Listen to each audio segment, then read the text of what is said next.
This video is sponsored by KnucklesOX, Baba Snake, Julio the Boy, Blazing Darkness G, and Danny Mash X. If you'd like to directly support my content, as well as catch it early, have your name credited as a sponsor, or maybe even have your What If Ideas produce its commissions, consider visiting the links to my Patreon and such in the description below. We resume as Naruto and Sasuke join the global conflict officially, as the Fourth Shinobi World War reaches its fever pitch. Though continuing our trend in this timeline, the Naruto is just stronger butterfly effect begins to take its toll on the enemy 1000-fold. Further justifying our just looking at what's really most relevant and special to this timeline, aside from the Uzumaki and Uchiha main characters being strong, since a great deal of their acts in the war are also just going to obviously be more effective / devastating on the battlefield, making for an overall easier campaign across the war front, with less casualties and needless energy expended. Not to mention that over the course of the war, many characters just got stronger by necessity, so that would simply continue to happen from here on out, just at this story's accelerated pace and heightened potency. For example, an excessively stronger Naruto versus the Third Raikage isn't really even worth thinking about for this version of Naruto. While he can certainly recognize and respect that the zombie lightning shadow has forged his hands into fine spears able to fill a biju, he simply doesn't have time to play around, especially when a simple showcase of unimaginable speed for a fighter weighed down by such a heavy tool and simple mastery use of wind style here is all it takes to earn a decisive and flawless victory,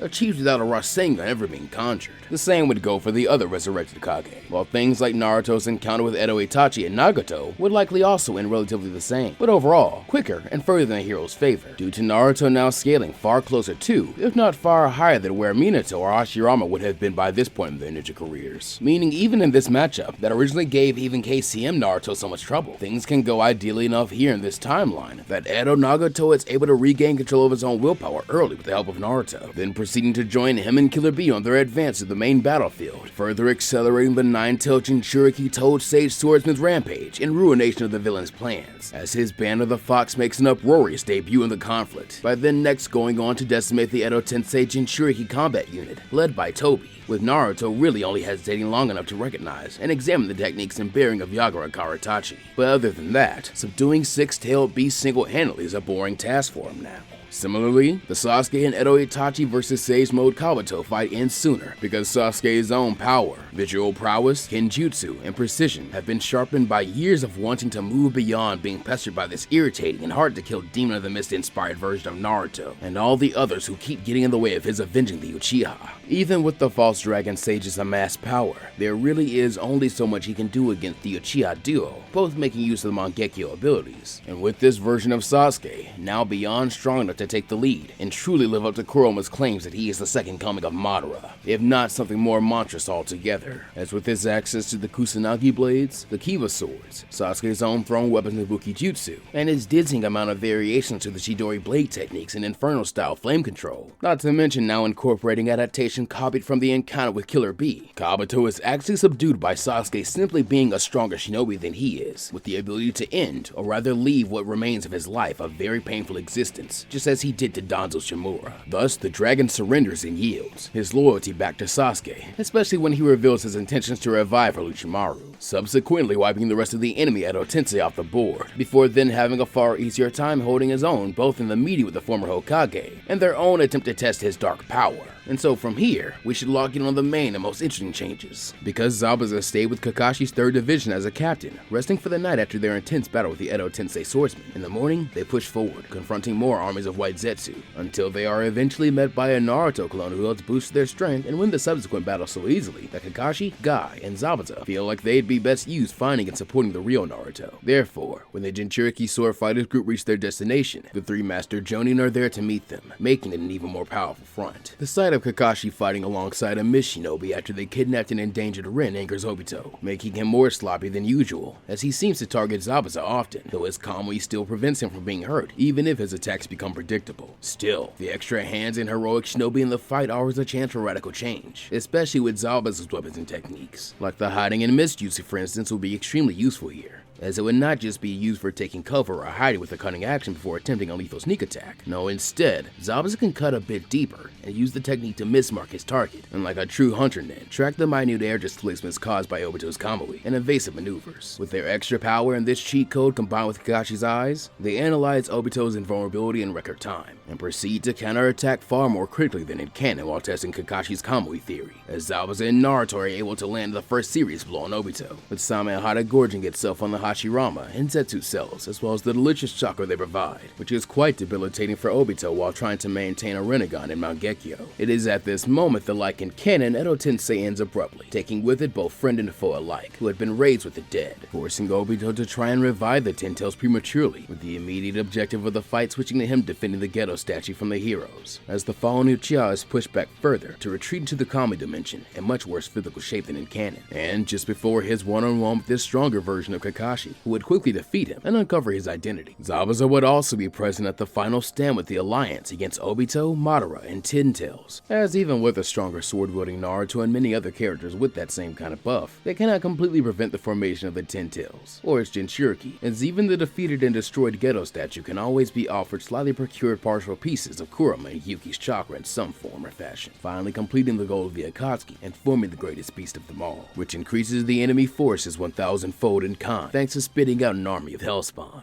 Normally by this point, it will result in a far greater amount of losses for the Shinobi Alliance, despite their continued valiant efforts to stand against the tide. But if there is anyone capable of taking on waves of demons with nothing but a big-ass sword, it is surely this version of Naruto and Zabuza, since at the stage they have grown to in their swordsmanship, though they still currently wield the largest blades possible, they are scratching dangerously close to the border of Kenjutsu mastery so profound as to evolve beyond needing swords in general, maneuvering even the most cumbersome weapons, like they were little more than daggers, with single slashes of the Executioner's blade and Snow Demon's iron now come with enough finesse as to each explode into individual hellish whirlwind bombs of countless slashes, like the impact of a fierce unyielding blizzard or sudden rain shower, always coming far too quick to count, and cutting down whole swaths of enemy forces in mere moments. And considering this would only buy more time for Sasuke's group to arrive and aid in the recovery of the 5 Kage, as well as the former Hokage, Orochimaru, and Kabuto joining the fray, and bolstering the allied shinobi forces even further, the lauded effectiveness of the Ten Tails is harshly reduced by even more drastic degrees, especially when this new generation Sannin summon their partners in order to even the odds and make their advance, conjuring the likes of a giant and now equally large sword-wielding Gamakichi, Aoda, Sasuke's new ace monster, and a giant manifestation of Katsuyi, so that together the group began easily cutting down, jumping over, and slipping past the foot soldiers of the Ten Tails, while healing any injuries incurred in the assault, and any stragglers who attempt to escape or attack the flanks find no mercy or quarter, as Kakashi brings his hounds and Zabuza his wolverines, the two smaller groups of ninja summoned clan members working in perfect pack symmetry and synchronicity, as a fuzzy shinobi storm of gnashing kunai sharp teeth and tearing katana-length claws, a true leaf mist hunting party that rips through the front lines. For the weaker allied shinobi forces trapped in this higher ranked battle of shinobi gods, it is still possible to be caught in the crossfire, especially when the strongest ninja on their sides are unable to come to their aid, though thankfully, just as the pressure becomes too much, Konohamaru and Zabuza's other students arrive just in time, just as real heroes would, using their expertise to save as many lives as they can, using Moege's speed and budding medic training, and Udon's strange, yet extremely strong and protective mucus, while Konohamaru in this timeline, thanks to the training of his alternate master, has earned the strength and rights necessary to fight as a veteran, back-to-back with his resurrected grandfather, Edo Hiruzen Sarutobi, seeing his arrival in the battle, and at first being confused, as he would originally be informed of Konohamaru's participation in protecting the daimyo alongside figures like Chodoro the Hidden Mist. The youngest Sarutobi shinobi proudly proclaims that he called in a favor for his team to swap places with Ebisu Sensei, and still as petulant Bradley as ever, proclaims that he will not be sheltered from the biggest and most important battle in the world, just because he is the honorable grandson, a declaration which causes a prideful realization in Hiruzen at seeing that Naruto, Kakashi, and Tsunade were right to gamble on granting the demon of the mist clemency, a profound sense of appreciation washing over him. As he and Konohamaru engage the enemy together for the first and last time, he is so happy that the boy was not simply taught how to kill or be a strong tool, but instead how to survive and endure as a true ninja, with an unrelenting will of fire, tempered in a cold and deadly resolve. Not to mention, every other shinobi who has been changed and powered up by the ropes of Zabuza's survival would also be contributing heavily to the battle, like Sai, Shikamaru, and Asuma, and of course Suigetsu and the rest of Sasuke's Band of the Hawk as well. Eventually, Madara sets the next step of the plot into motion, allowing Obito to become the Jinchuriki of the Ten Tails, at which point, very few can even hope to match him, as the battle becomes one suitable only for true gods amongst the shinobi world from here on out. In this venture, the resurrected Kage, due to their nigh immortal nature alongside Naruto and Sasuke, form the best weapons of the shinobi alliance, and thanks to Obito not being in his right mind immediately as a result of all the overwhelming power he's been facing, and a more convincing and brutal fight against Kakashi, Madara is actually very highly incentivized to accelerate his plans a great deal in this timeline, and thus allows for an even faster eventual defeat and turning of the coat from Obito. Even so, I think Naruto and Sasuke would still be pushed to the brink of death and beyond exhausted, as their being stronger just means that they were being taken more seriously and are attacked more lethally by by Obito, rather than getting off easier by trying to distract, drain his power, and dissuade him from continuing the fight as they tried in canon. So it is that when he becomes in power with 6-path chakra and is deemed the new Ten Tails Jinchuriki, Madara makes his final move to finish things off and claim ultimate victory. It is not just a lone taijutsu specialist from the league, but in an ironic turn of fate, a weapon specialist from the mist also insists to defy him as well, because Zabuza makes a final stand alongside Might Guy, Gaara, Minato, Obito, and Kakashi. However, the moment Madara Uchiha stepped onto the battlefield as a divine Jinchuriki, the gap in his power and that of the Alliance became cosmic, with this desperate encounter ultimately coming down to the master martial artist and swordsman betting all they have left, all they have ever been or ever could be, as well as their very wills of mist and fire that they hope their students will inherit. They gamble and ante all of this on their taijutsu and kenjutsu alone. As Guy prepares to open the 8th gate, the demon of the mist can sense the tension in him, but Zabuza knows that Guy can't do it alone. Therefore, with no other choice but to somehow exceed unbreakable limits once again, in order to engage in even a desperate battle against Madara, as a means to buy further time, Zabuza Momochi unlocks a new power. Standing in the freezing shadow of the man who controls the Ten Tails and Divine Tree, Zabuza enters a meditative trance, feeling himself connected with the spirits of those who were just summoned to this place not long ago by Kabuto's Edo Tensei, spirits that he's touched and been influenced by throughout his journey, or simply those of his fallen countrymen and former comrades who would like him to inherit their will and help him to avenge them in the hidden mist of the suffering inflicted onto them by Madara Uchiha, through the act of aiding the final 7 ninja sword wielder to win this battle. For these are a group of familiar specters, who are all more intimately acquainted with those ancient weapons than any other, and their blessing will allow him to wield them all simultaneously with perfect mastery, as his undead contemporaries can think of no better use for their strength. And this epic boon is not all that Zabuza unlocks in this moment of being blessed by the whispers of the dead, as the spirits are all led by 3 figures that represent the major arcs of the assassin's life: Yagura, Haku, and Kisame, who offer what they can to the bandaged killer as well.